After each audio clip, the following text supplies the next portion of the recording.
नमस्कार, सच India 24 news से JP Jaiswal. आज हम बात करते हैं पंकज गुप्ता जी से। पंकज गुप्ता जी के मन में ख्यालात आया कि हमें देश के लिए कुछ करना चाहिए, हम भी देश के वासी हैं, हमारा भी फर्ज बनता है। तो सबसे पहले मैं आपसे जानना चाहता हूं पंकज जी कि आपके अंदर यह विचार कहां से आया। देखिए, जिस तरीके से पाकिस्तान द्वारा आतंकवादी भेजे गए, जम्मू कश्मीर में जो हमारे पर्यटक थे उनको धर्म पूछकर मारा गया। उसके बाद भारत सरकार ने पाकिस्तान के जो आतंकवादी थे उनके ऊपर हमला किया। उसके बाद 2 से 3 दिन तक ये युद्ध चला, लड़ाई चला। और मुझे ऐसा लगा कि बहुत सारे सोशल मीडिया पर वीडियो आते थे, सेना जिस तरीके से पाकिस्तान के आतंकवादियों को, पाकिस्तान के सैनिकों को जिस तरीके से मारती थी। एक अपना भी विचार आया कि नहीं, देश की रक्षा करने के लिए, देश की सेवा के लिए एक सैनिक ही क्यों रहेगा, देश तो सबका है, हर युवाओं को रहना चाहिए। तो मैंने 2-3 दिन ये युद्ध चल रहा है, मैंने पालघर जिलाधिकारी को जाकर मैंने एक अपना पत्र सौंपा कि जिस तरीके से युद्ध चल रहा है, मैं सेना को साथ में जाकर सेवा करना चाहता हूं, सेना को मदद करना चाहता हूं। और जो पाकिस्तान है उसको हम लोग पाना चाहते हैं, क्योंकि जो अपना पीओके हिस्सा है वो भारत का ही हिस्सा है, ये पूरी दुनिया को पता है। और पीओके से ही पूरा देखा जाए षड्यंत्र रचा जा रहा है आतंकवादी का। और मैं युवा हूं तो पूरे देश को भी मैं युवा को ये कहना चाहूंगा कि जो भारत युवा एक देश, पूरा विश्व का सबसे बड़ा युवा देश है। और जहां पर युवा की संख्या ज्यादा रहेगी वो देश तरक्की करेगा, और भारत काफी ज्यादा तरक्की कर रहा है। मैंने इसी विचार किया, जो अपना देशभक्ति का जो विचार है, मैं रोज भारत माता की जय, वंदे मातरम नारा लगाता हूँ, देश गीत में सुनता हूँ, और उससे अपना और एक विचार बनता जाता है कि नहीं, मुझे देश के लिए काम करने का है। और देश के जितने भी युवा हैं, मैं सबको आपके माध्यम से मैं कहना चाहता हूँ कि सबको एक अपना संकल्प लेना चाहिए कि मुझे देश के लिए कुछ करना है। जब तक ले देश के लिए युवा कुछ एक नया विचार नहीं लाएंगे, तब तक एक देश का एक अच्छा निर्माण नहीं होगा। एक मैं कहानी पहले सुना था कि जहां हुआ बलिदान मुखर्जी का, वो कश्मीर हमारा है। ये करीब 50 साल पहले की बात, ये नारा किसी ने लगाया होगा, वो पता नहीं है किसने लगाया, बट मैं सुनते आ रहा हूं।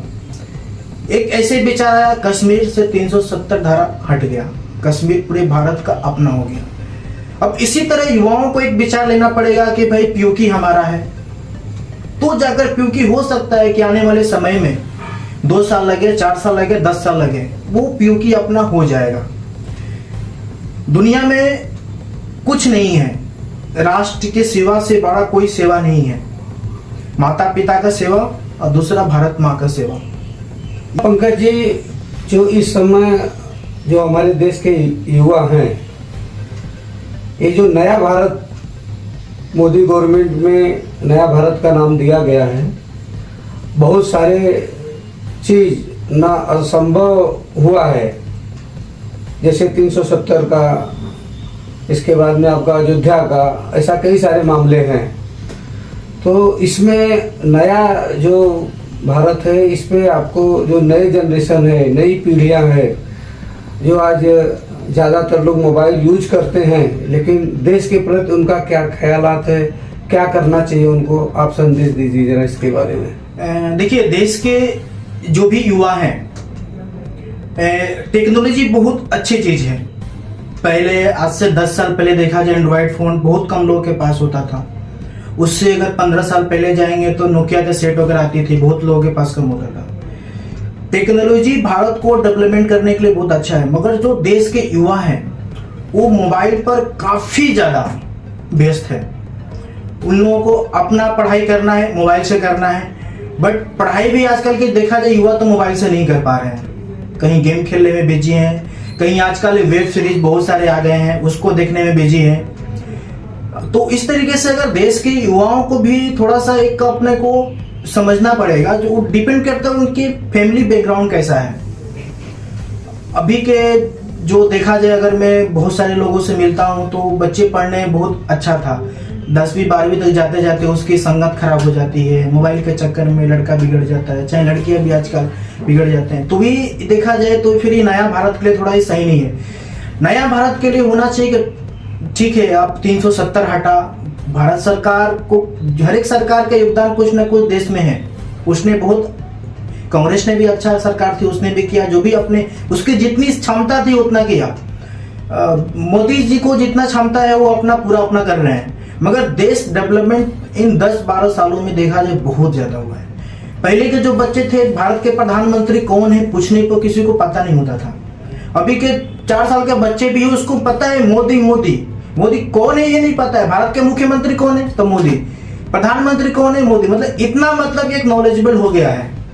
मतलब घर घर तक एकदम उनका, मोदी जी का जो देश भ्रमण हुआ, नई नई टेक्नोलॉजी, नई नई चीजों को समझे। आज उस तरक्की के हिसाब से देखे पाकिस्तान जो है उसको पीछे हटना पड़ा।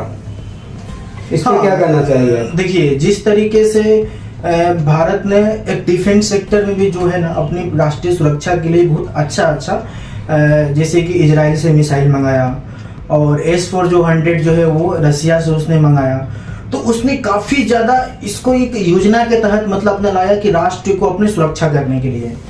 और इससे एक चीज ये फायदा होता है कि जो हम लोग अपने देश में ईमानदारी से अगर हम लोग काम करेंगे, एक अच्छे हम लोग गवर्नमेंट को टैक्स देंगे, तो अपना राष्ट्र सुरक्षा रहेगा।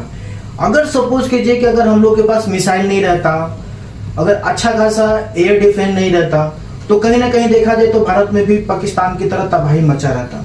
मगर भारत ने पहले से अपने देश को सुरक्षा कर लिया। और बात रही बच्चों को कि भाई मोदी जी को नाम कैसे है, तो मोदी जी जो भी योजना लाते हैं उस समाज के एकदम जो अंतिम पीढ़ी रहता है वहां तक वो योजना पहुंचती है।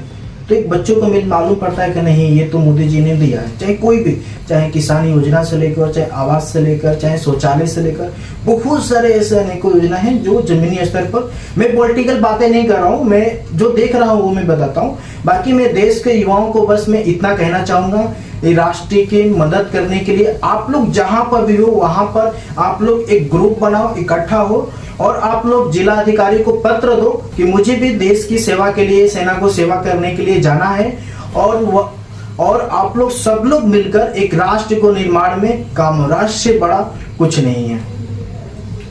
सर, राजनाथ सिंह जी जो रक्षा मंत्री हैं, पहले के डिफेंस सेक्टर बताते थे कि हम लोगों को छूट नहीं मिलती है, इसलिए हम लोग मजबूर हो जाते हैं।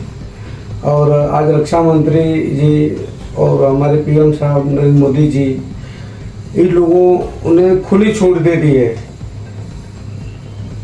तो इस पे क्या कहना चाहते हैं आप? देखिए, अगर मैं कोई भी डिपार्टमेंट में हूँ, मैं कार्य करता हूँ, तो जब तक ले मुझे एक पूरी तरीके से एक मेरे को बल ना दिया जाए कि आप ये काम करो, तब तक ले वो काम को मैं करना भी चाहूंगा तो नहीं कर पाऊंगा।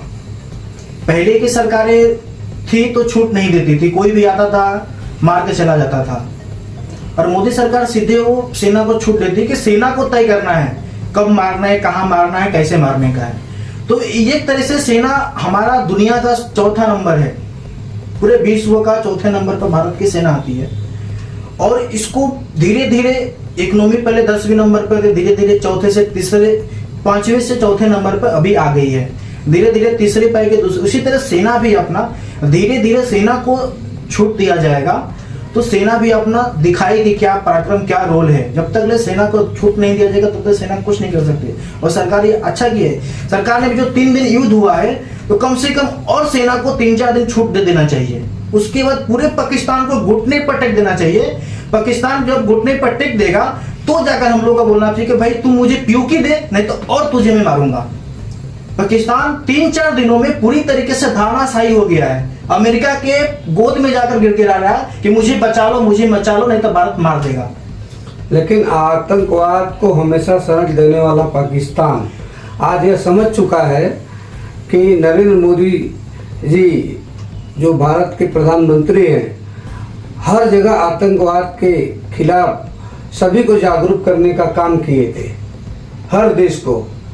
इसलिए आज वह देश जो है इस पे समर्थन दे रहा है आतंकवाद के खिलाफ। इस पे क्या आपका विचारधारा बोल रहे, बताइए सर। देखिए, मोदी जी को भी परफेक्ट है और हम लोग भी युवा हैं, हम लोग भी साफ हैं कि आतंकवाद जिस देश में रहेगा उस देश का डेवलपमेंट नहीं होगा।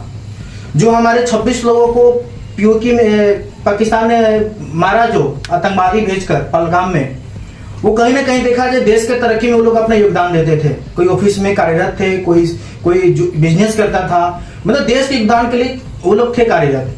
16 लोगों 26 लोगों को जो मारा गया, तो कहीं ना कहीं देखा जाए देश के लिए भी कहीं ना कहीं खतरा है। देश का विकास करने के लिए एक मजदूर से लेकर एक प्रधानमंत्री, मतलब एक ग्राम प्रधान से लेकर प्रधानमंत्री तक देश को विकास में योगदान देता है। और ये मोदी जी को पूरा जो क्लियर है कि मुझे मारना है आतंकवादियों के खिलाफ। अमेरिका को पता है कि पाकिस्तान सबसे बड़ा आतंकवाद देश है, चाइना बस बचा रहा है कि नहीं आतंकवाद देश नहीं है। भारत ने बोल दिया है कि चाइना को देश को पाकिस्तान को घोषित करो आतंकवाद देश, मगर चाइना उसका कहीं ना कहीं देखा जाए उसका समर्थन नहीं दे रहा है। और उस लादेन को जो अमेरिका ने मारा था, पाकिस्तान में ही मारा था, उसके बाद ही अमेरिका को समझ में नहीं आ रहा है। मगर भारत को एक यही है स्टैंड कि सेना को 3-4 दिन के लिए और सुरक्षा दे देना और आदेश दे देना चाहिए कि आपको जो करना है करो। और बाकी हमारी सेना इतनी मजबूत है कि हम लोगों को युवाओं जैसे जाने की जरूरत नहीं पड़ेगी। सेना बहुत मजबूत है, मगर फिर भी हम लोगों को इच्छा है कि हम लोग भारतीय सेना को मदद करने के लिए हम लोग जाएंगे और अपना एक नया भारत हम लोग जो है बनाएंगे। नक्शा में भी कहीं ना कहीं बदलाव किया जाएगा। पीओके मेरा है, अपने को भारत चाहिए 1947 से पहले वाला भारत चाहिए। ये नया भारत है तो नया युवा का यही पुकार है। बहुत बहुत धन्यवाद पंकज जी, आपके अंदर एक नई पीढ़ी की नई सोच आई है, इसके लिए धन्यवाद। ऐसे युवा आप सबके साथ में मिलजुल के देश के लिए कार्यरत रहें। Thanks for watching. Search India 24 news पर बने रहें। अगले सेगमेंट में हम आपको दिखाएंगे कुछ और महत्वपूर्ण खबरें।